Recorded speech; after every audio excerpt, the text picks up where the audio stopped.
မျက်လုံးကိုစီးထားသောအမျိုးသမီးမလိုလားအပ်သောအရာများကိုဖယ်ရှားခြင်းမျက်လုံးကိုစီးထားခြင်းသည်လောကီအမြင်များဗတ်လိုက်မှုများသို့မဟုတ်အပြင်ပန်းအလှအပများကိုကြော်လွန်၍အတွင်းစိတ်၏အမှန်တရားကိုရှာဖွေခြင်းဟုဆိုလိုနိုင်သည်တရားမျှတခြင်းတရားစီရင်ရေးဆိုင်ရာသင်္ကေတတစ်ခုအနေနဲ့မျက်လုံးစီးထားခြင်းသည်လူတဦးချင်းစီအခြေအနေပစ္စည်းဥစ္စာသို့မဟုတ်ယာဒူးတို့ကိုမကြည့်ပဲမျှတစွာဆုံးဖြတ်ခြင်းကိုကိုးစားပြုသည်ယုံကြည်ခြင်း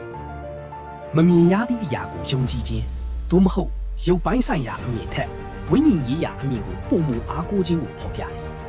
တရဖူစွမ်းအားနှင့်အချုပ်အခြာအာဏာ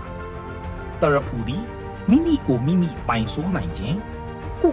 ထိန်းချုပ်နိုင်ခြင်းသို့မဟုတ်ဂုဏ်သိက္ခာကိုကိုးစားပြုသည်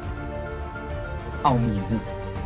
ဘဝ၏အခက်အခဲများကိုကြော်ဖြတ်ပြီးအောင်မြင်မှုကိုရရှိထားသူဟုအတိတ်ပဲဆောင်သည်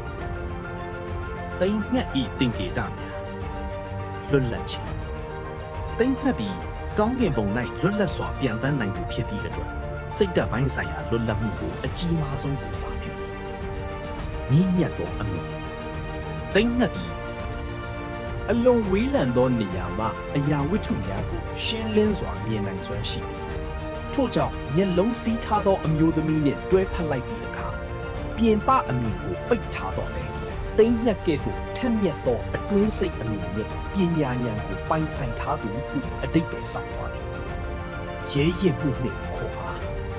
တိမ်ငှက်သည်အမဲလိုက်ရာတွင်၎င်းဘဝတွင်၎င်းရဲရင့်ပြတ်သားမှုကိုပြလာသည်၎င်းသည်အကာအကွယ်ပေးသူအဖြစ်ပဲမှတ်ယူကြသည်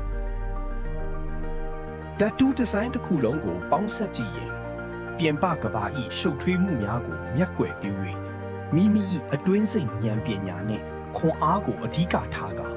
မိမိဘဝကိုကိုယ်တိုင်ဦးဆောင်သူဟုအဓိပ္ပာယ်ဖွင့်ဆိုနိုင်ပါသည်၎င်းသည်စိန်ခေါ်မှုများကြားမှတည်ငြိမ်စွာရပ်တည်နိုင်သောခိုင်မာသည့်စိတ်ဓာတ်ကိုကိုးစားပြုသောဒီဇိုင်းတစ်ခုဖြစ်ပါသည်